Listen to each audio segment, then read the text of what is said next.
Hello and welcome to Firstpost Africa, where we get you the top stories from the continent and from across the world. I'm Joshua Barnes, coming to you live from the Firstpost studios. First, let's take a look at the headlines.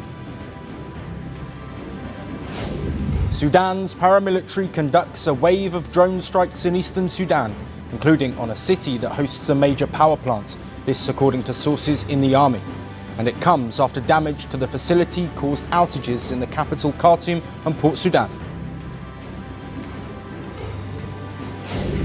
Burkina Faso frees 11 Nigerian soldiers detained after making an emergency landing in Burkina territory. The release comes after Nigeria sent an envoy to apologise for violating the junta's ruled country's airspace. EU leaders kicked off a make-or-break summit on using frozen Russian assets to fund Ukraine, with key player Belgium under pressure to drop its opposition.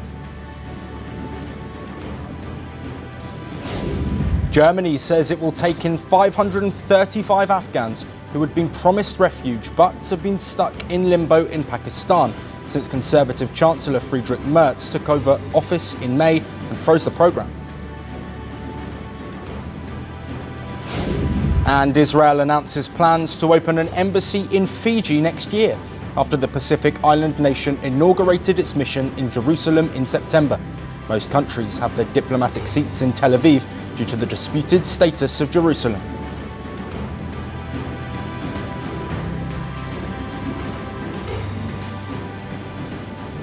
Hello and welcome.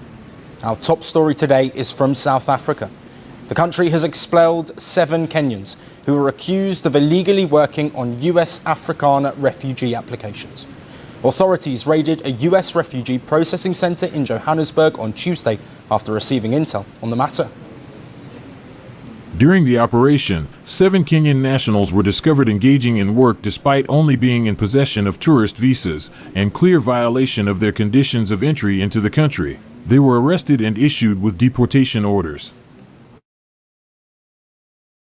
Later said that the 7 Kenyans had self-deported and they won't be allowed to enter the country for 5 years.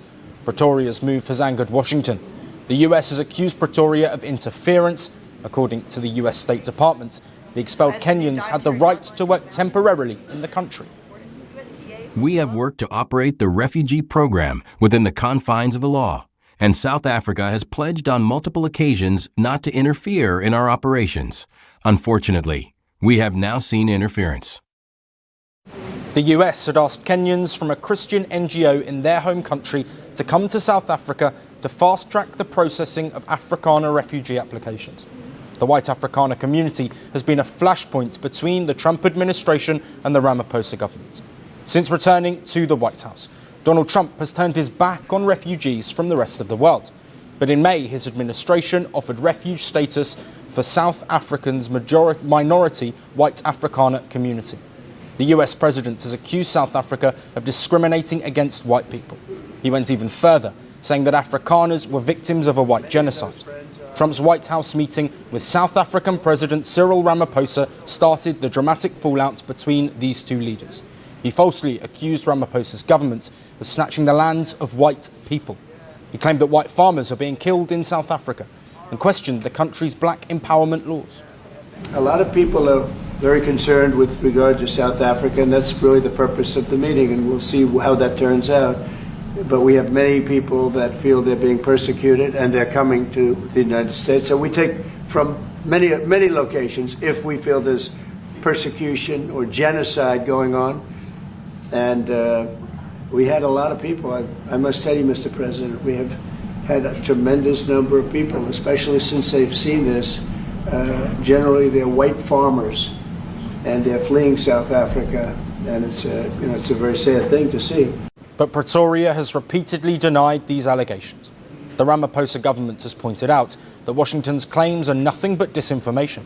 And in fact, it is the black South Africans who are the main victims of the country's high crime rate. Pretoria also stressed that the black empowerment laws were in place to redress the legacy of apartheid.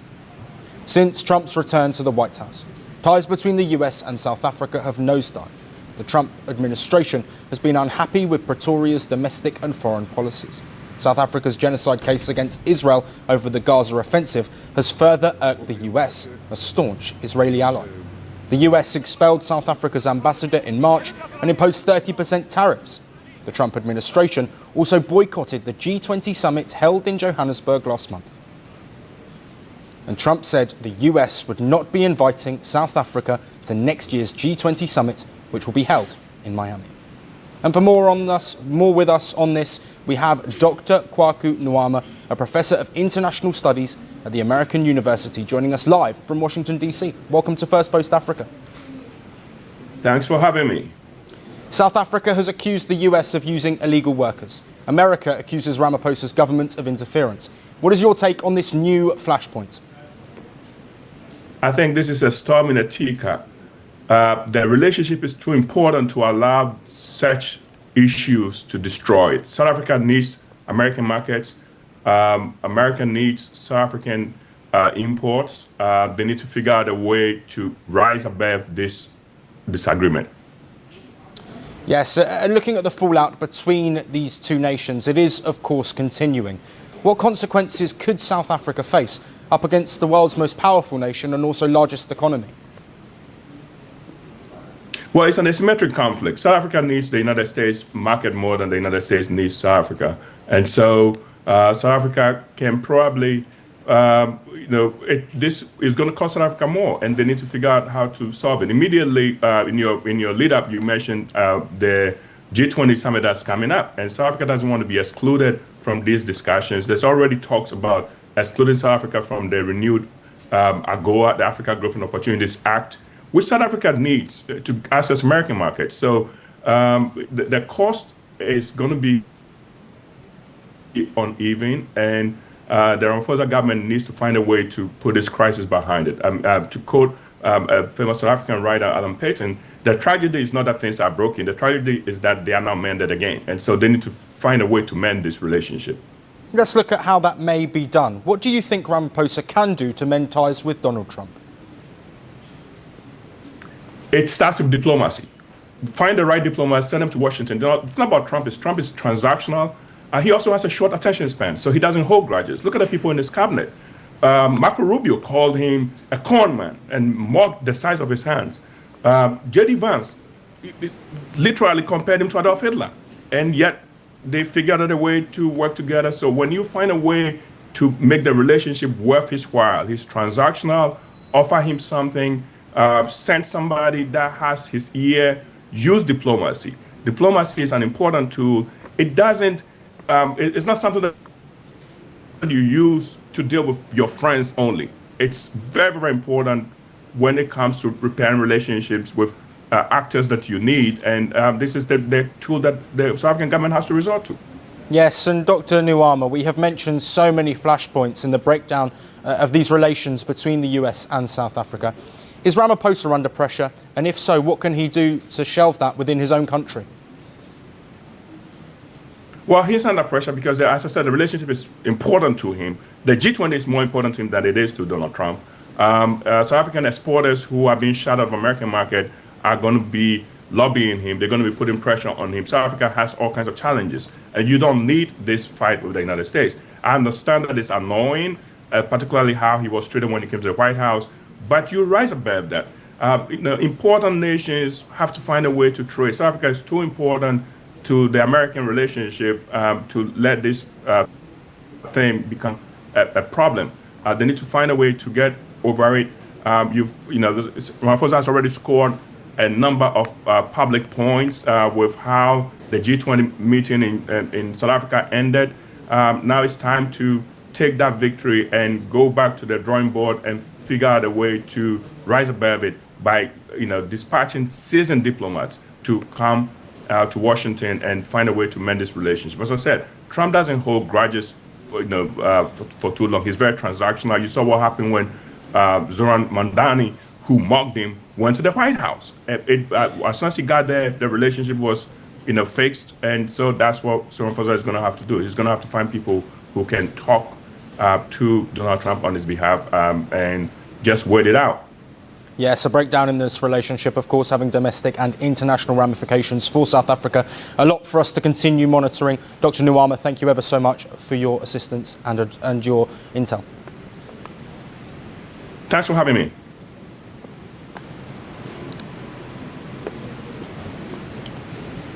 For our next story, we shift focus to Central Africa, where the United States is taking on China for dominance over the critical mineral-rich region. The US International Development Finance Corporation, or DFC, has just signed off on a $553 million loan. This for the refurbishment of a key Angolan railway line. The rail link runs between the Lobito port on the Atlantic coast to the border with the mineral-rich Democratic Republic of Congo. Another key aspect of this development is the construction of more than 800 kilometres of new railway. Rail lines in Zambia and the Democratic Republic of Congo will connect to the existing Benguela line in Angola. The high-profile US-backed Lobito Corridor will connect copper and cobalt mines to the Atlantic coast. It is part of Washington's push to secure access to strategic and in-demand minerals. Central Africa is rich in key resources essential to U.S. industries, including minerals critical for technology and defense. And DFC also highlighted a growing presence from China in the region. DFC's investments help secure reliable supply chains and prevent monopolization by China and other strategic competitors. And these comments come just a month after China revealed a $1.4 billion investment in the rival Tanzania-Zimbabwe railway. The Tazara railway investment is set to drastically increase the volume of critical minerals to Tanzanian ports and the Indian Ocean. Back to the Lobito Corridor project. The US investment is also backed by a consortium with a further $200 million contributed by the Development Bank of Southern Africa. Aside from the railway development, this US-backed investment will see the rehabilitation of existing mineral ports in Lobito. It is set to boost transportation capacity tenfold to 4.6 million metric tons. It could also cut the cost of transporting these critical minerals by up to 30%. The Lobito Corridor is set to cut transport time from 45 days by road to just 40 or 50 hours. Now, this US commitment brings a broader discussion point to the fore, and it goes beyond just critical minerals. African nations have been shifting focus towards China, Russia, and India for cooperation. Whether it's defense or development, Africa has been turning its back on the West. The post-colonial hangover with European powerhouses is evident, but Africa is a continent of huge possibility, and the US is fully aware of that. Trump recently signed mineral deals with Rwanda and the DRC as part of his peace efforts. Even Donald Trump's predecessor, Joe Biden, was involved in the Lobito project. And US-Africa relations will be a political focal point long after Trump has ended his second term. Africa could become home to a tug-of-war for regional dominance between the world's two largest economies.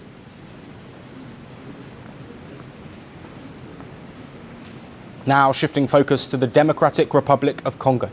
The African nation could be witnessing a rare moment of peace as M23 rebel forces said they are withdrawing from the eastern DR Congo city of Uvira.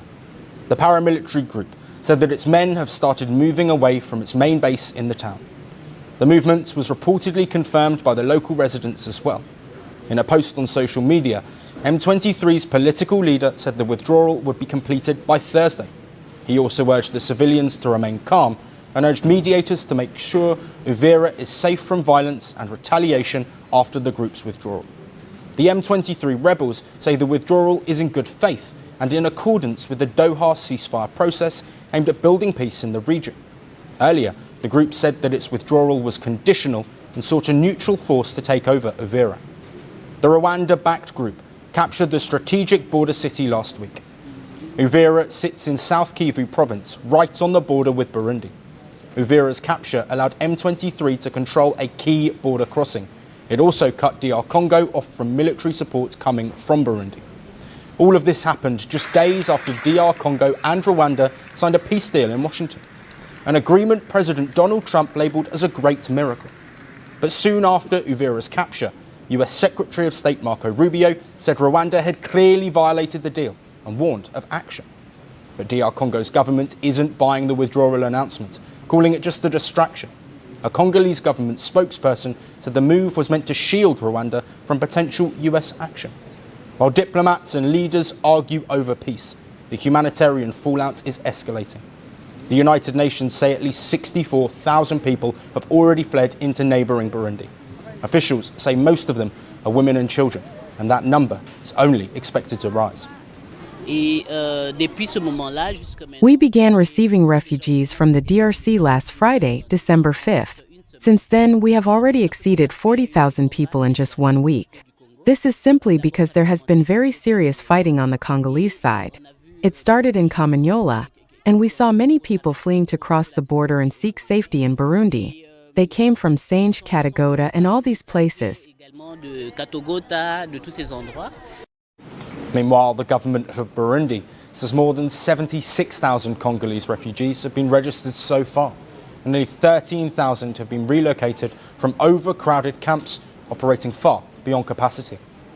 Muzenyi refugee site, along with other transit centers and former camps, is operating beyond capacity both structurally and logistically. These strain service quality and poses safety risks for residents and surrounding communities. And in response, Burundi has launched an emergency humanitarian plan to accommodate more refugees. And on the ground, the conditions are desperate. Reports suggest there is a shortage of shelter and food. Those fleeing the violence say they are surviving with the bare minimum. The conditions here are very difficult. We have no sanitary facilities. We have no food or firewood. We also have no water, so it is impossible to wash. We spend the night under the stars, sleeping on the ground. For example, yesterday we slept in the rain. For now, we still haven't eaten. We are hungry. I tried to get by, begging here and there. I was lucky enough to meet a man who gave me a packet of cassava leaves. I peeled and pounded them with the mortar he lent me. Behind this crisis is a long-running conflict that refuses to end. That includes M23's offensives this year that captured major DRC cities like Goma and Bukavu. Hundreds have been killed, and thousands have been displaced this year alone as part of the ongoing conflict. And despite peace talks in Washington and Doha, both sides continue to accuse each other of violating the ceasefire. So as rebel troops retreat and refugees cross borders, one question echoes loud. Is this de-escalation a genuine step towards peace, or is it just the calm before another storm? We'll keep tracking the developments for you here on Firstpost Africa.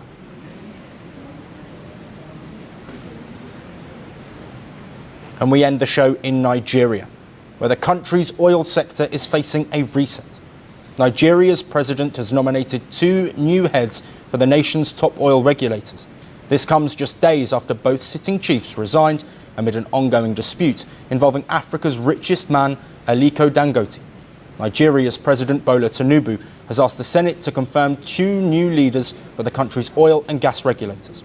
This follows the abrupt resignation of Gabenga Komolafi, head of the upstream regulator, and Farouk Ahmed, who led the midstream and downstream authority. Their exits come at a very sensitive moment.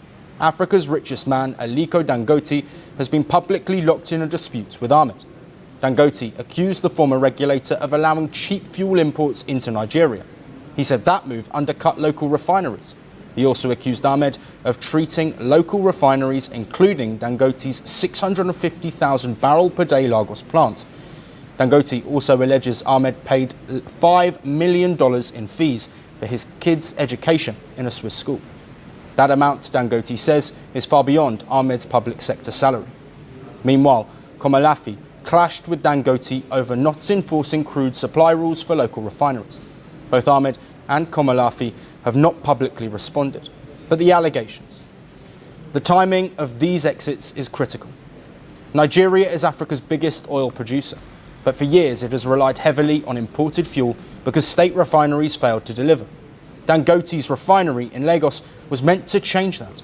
At full capacity, Dangote's plant could produce enough crude to end reliance on fuel imports and save billions in foreign exchange. But the Nigerian billionaire claims his refinery cannot secure enough Nigerian crude, despite laws that require local refineries to be supplied before export. As a result, he says the plant still imports tens of millions of barrels of crude each year. amid an ongoing tussle at the top level. Fuel prices for ordinary Nigerians have continued to climb. Dangote has blamed higher global crude prices. As the Nigerian Senate weighs confirming the new regulatory chiefs, the citizens continue to reel under high fuel prices. Now, will this fresh leadership and Nigeria's aim of energy independence? That remains to be seen. That's it on the show for today. We will see you again tomorrow at the same time. Until then, thank you for watching.